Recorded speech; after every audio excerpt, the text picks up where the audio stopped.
हे hi welcome to my channel. जसं की मी रिसेंट ब्लॉगमध्ये शेअर केलं होतं की आता इथून आम्ही जेजुरी दर्शनाला जाणार होतो.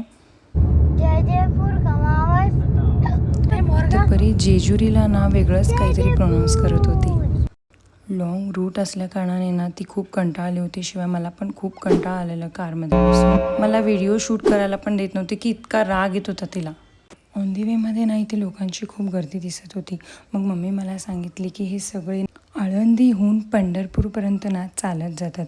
म्हणजे आता आषाढ एकादशी येणार आहे. आषाढ एकादशीच्या दिवशी ना हे सगळे पदयात्रा करत म्हणजे चालत त्या दिवशी तिथे असतात पंढरपूरमध्ये. पोचल्यानंतर ना तिथे पोलीस होते आणि ते म्हणत होते की तुम्ही कार घेऊन मंदिरापर्यंत जाऊ शकत नाही, तिथे रिक्षा अवेलेबल आहेत. म्हणून आम्ही रिक्षानेच गेलो.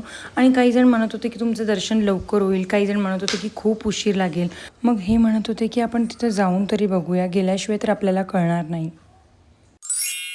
चालत आलेले भक्त म्हणजे जे पदयात्रा करून आलेले होते ना, जवळजवळ त्यांची संख्या तिथे 10 लाखापर्यंत होती.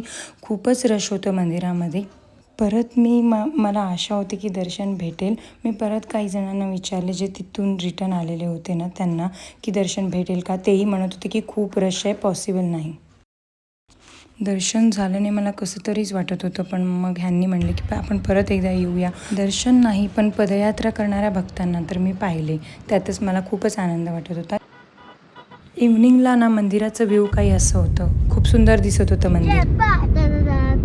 व्हिडिओ आवडला असेल तर चॅनलला सबस्क्राईब करा, लाईक करा आणि शेअर करा. भेटू नेक्स्ट व्लॉगमध्ये. बाय.